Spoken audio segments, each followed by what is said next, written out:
She thought a tip in her lingerie would make him hers. But all it earned her was a restraining order. Subscribe before the police report turns romantic into criminal. The house at the corner of Chartres and Elysian Fields stood with an elegance it didn't quite deserve. Peeling green shutters, vines clinging to cracked white walls. It looked like a beautiful woman after a rough night, just enough charm to distract you from the damage. Inside, Lena moved through silence. She was 36, but not in the way people meant when they said it politely. There was no polite way to describe Lena anymore. She had once walked runways in Miami, had eyes that made men forget their names and cheekbones that sliced attention like glass. But life had pulled her curtain back. Now she sold creams and oils through a semi-functioning website and lived off the memory of admiration, wrapped loosely in alimony checks that came less often than they should. The Garden District surrounded her like a postcard, couples in hats walking dogs, kids riding bikes past iron fences. But Lena was not part of that frame.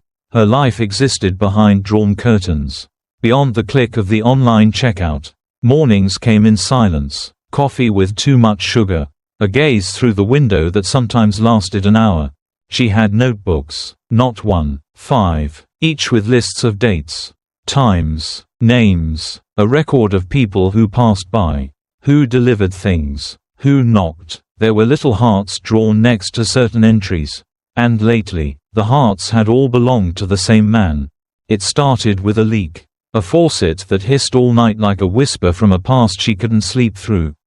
She called the number on a magnet she barely remembered sticking to her fridge.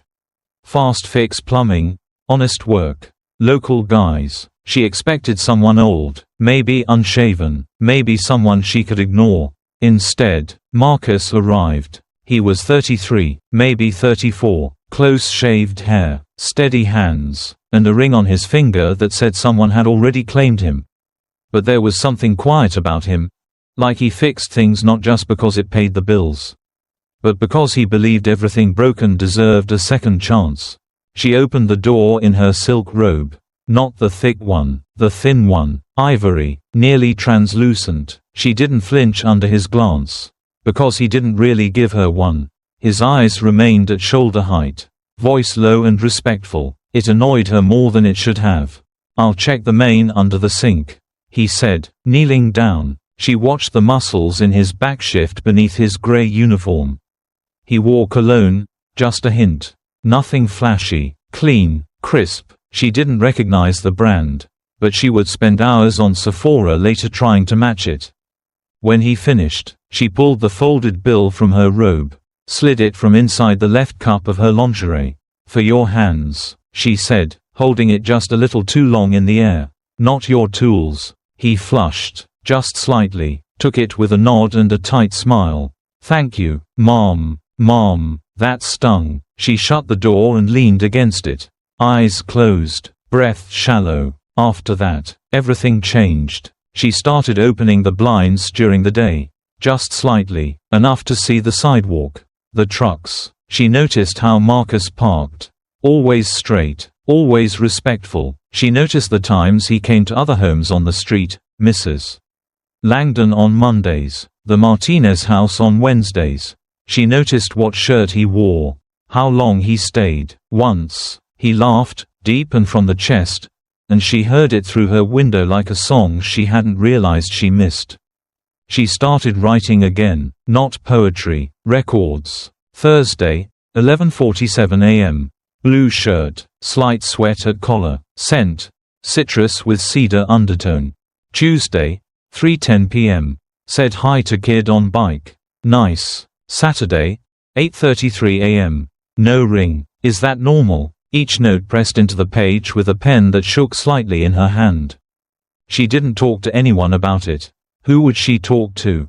Her sister stopped calling months ago. Her ex sent child support with no message. Her followers on Instagram commented only when she posted filtered throwbacks with just enough skin to get likes.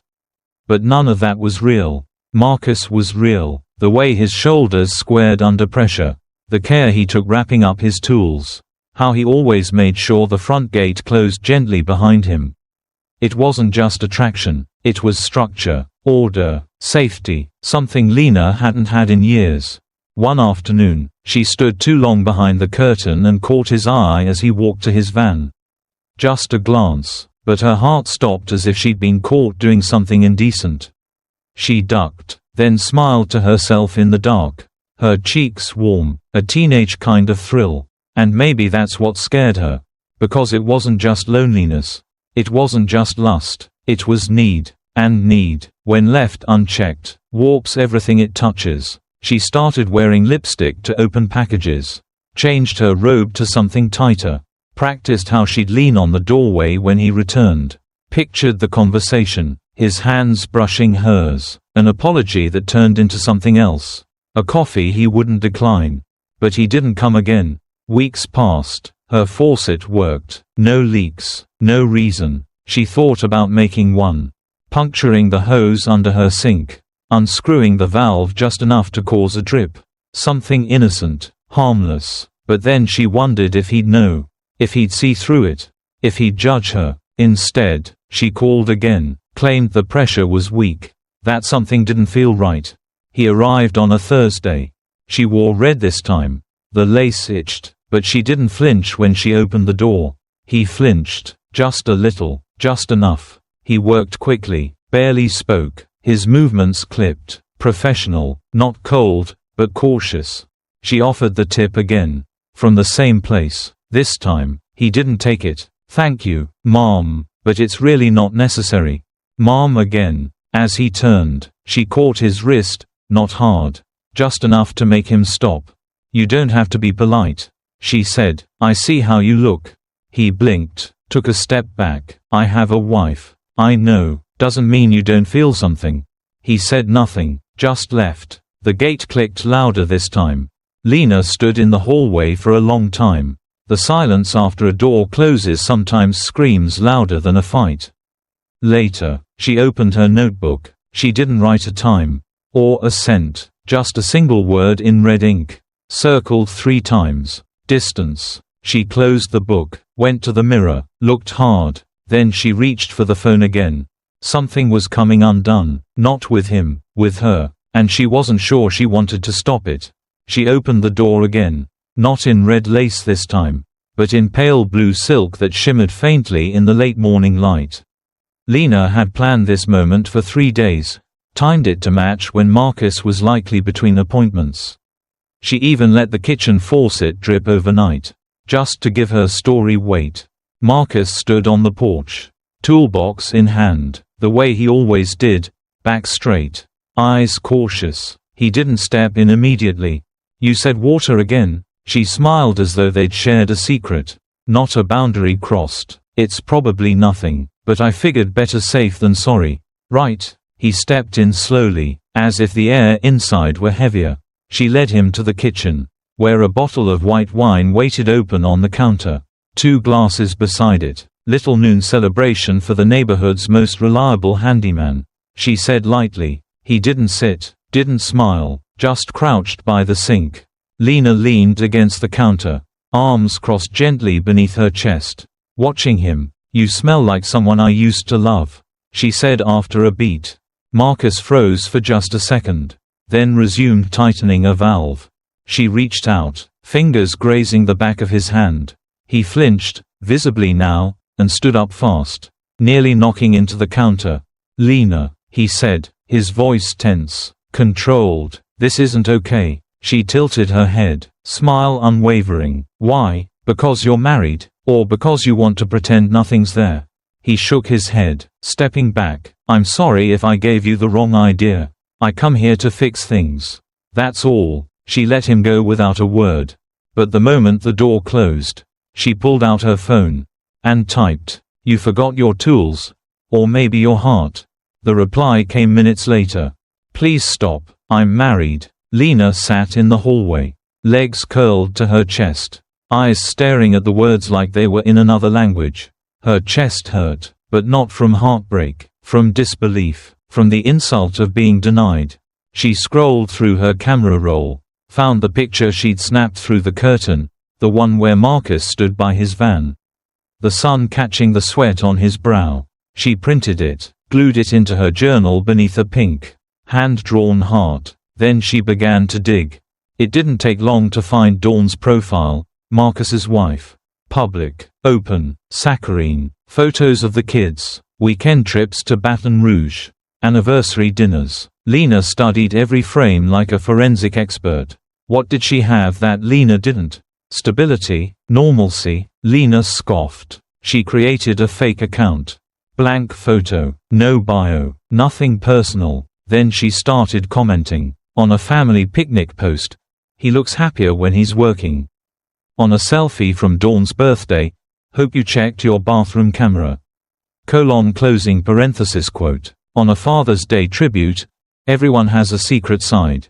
Even dads. She didn't expect replies. She just wanted to inject doubt. Like venom, slowly working its way into the blood. The line between fantasy and revenge began to blur. Late at night, Lena would lie in bed and imagine Dawn confronting Marcus. Yelling, crying, asking what he did. She'd imagine him denying everything, and the doubt remaining anyway. Lena didn't want Marcus anymore. Not really. What she wanted was for him to feel the same powerlessness she'd carried for years. She pasted screenshots into her journal. Next to each one, she drew small symbols: a flame, a crack, a hand with scissors. Her smile, when she looked at those pages, was no longer soft. It was victorious. And she hadn't even begun yet. Marcus was wiping the counter at the flower shop when his wife walked in with a question that didn't sound like a question at all. "Did you get flowers delivered to someone?" He looked up, caught off guard by the edge in Tanya's voice. "No, why?" She set a crumpled note on the counter between them. It smelled faintly of roses. The message was handwritten in swirling cursive, attached to a delivery order someone had tried to place by phone, "For the man who unblocked my sink, and my heart."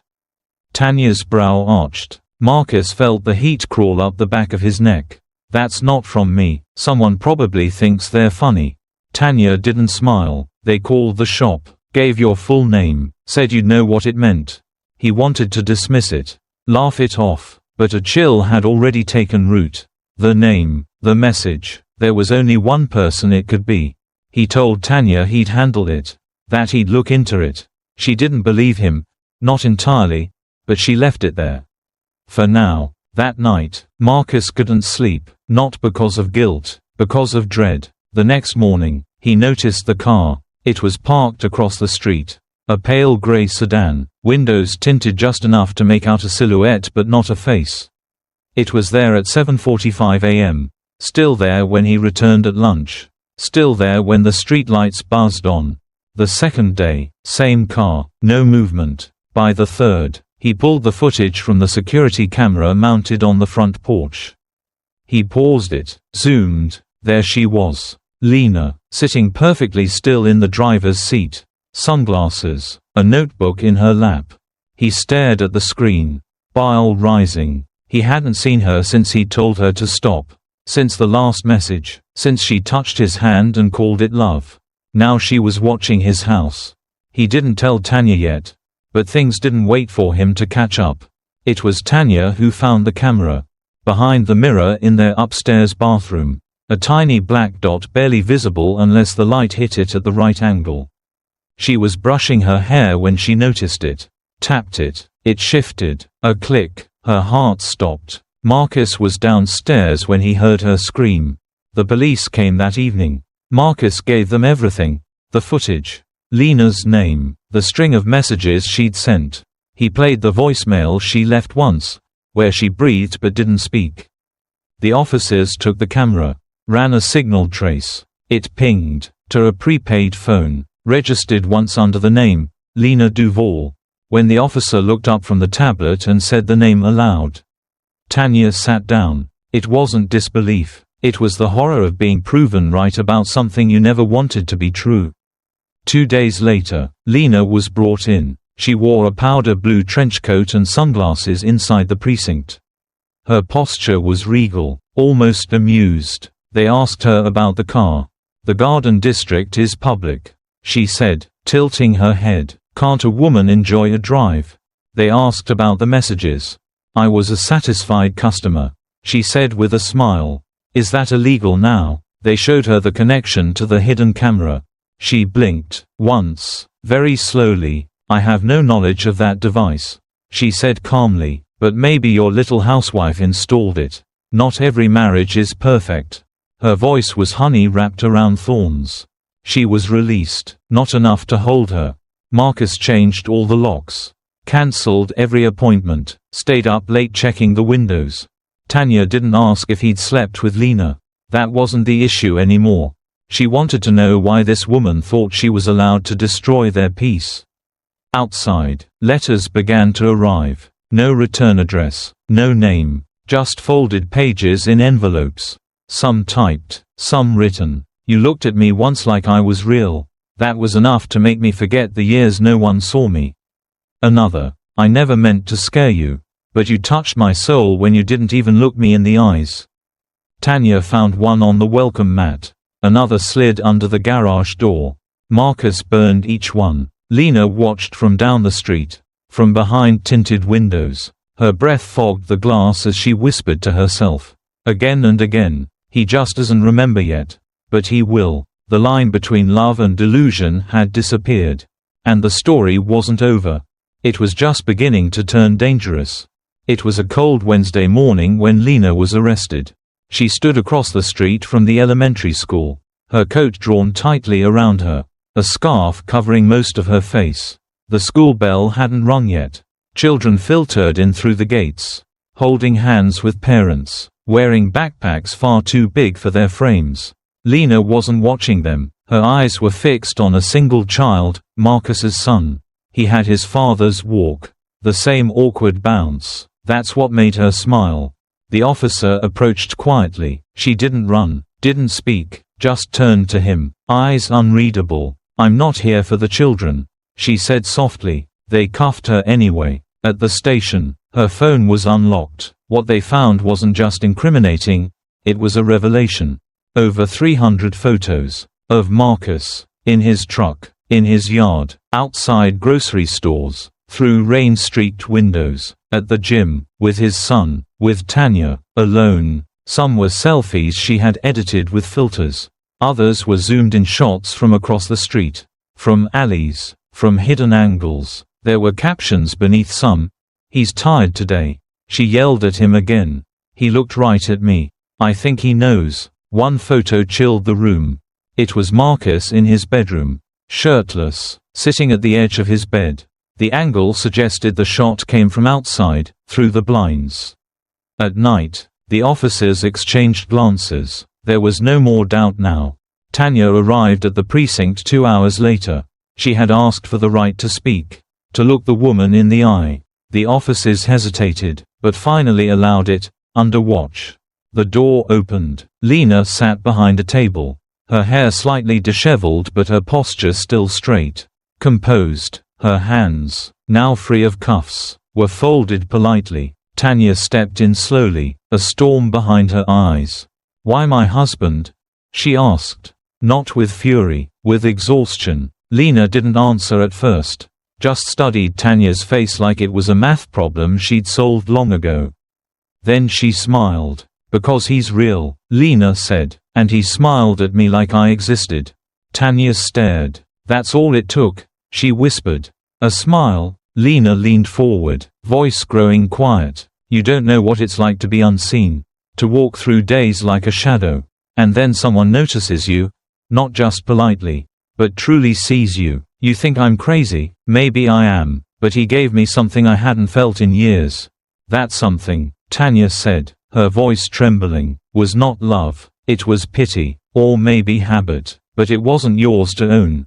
Lena's eyes narrowed. "You think he doesn't feel something? That I imagined everything?" "Yes," Tanya said flatly, "that's exactly what I think." Marcus arrived soon after. The detectives had wanted him to give a final statement. He didn't expect to see Lena still there.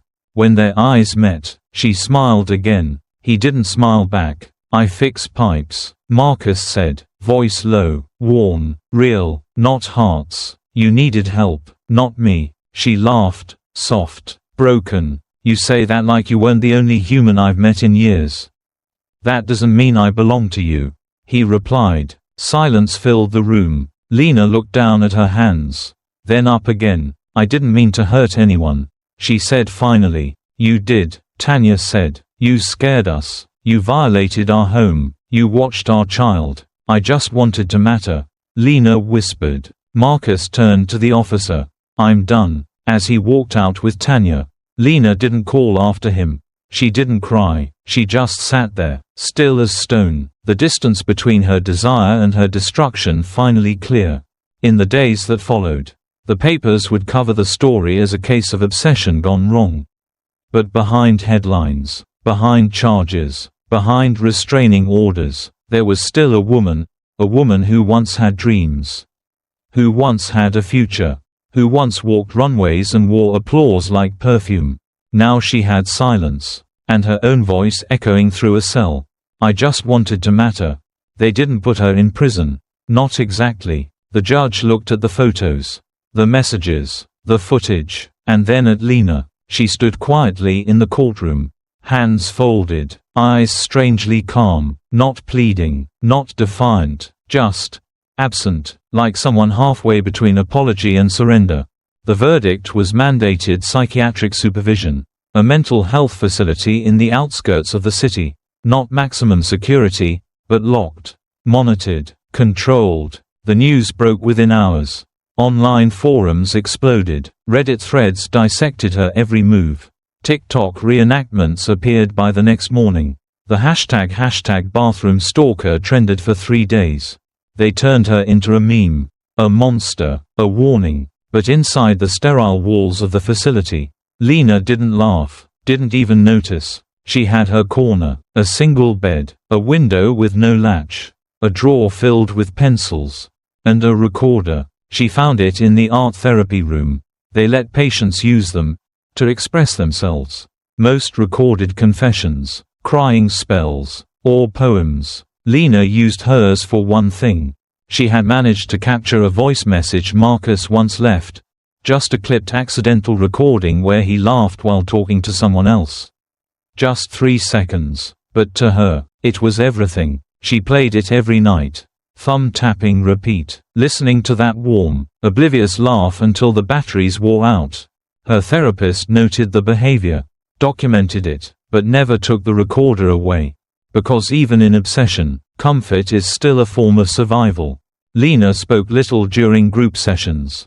Drew a lot, always in graphite, never color. The most frequent image, a man walking away, and a woman in the background, slipping something into her bra.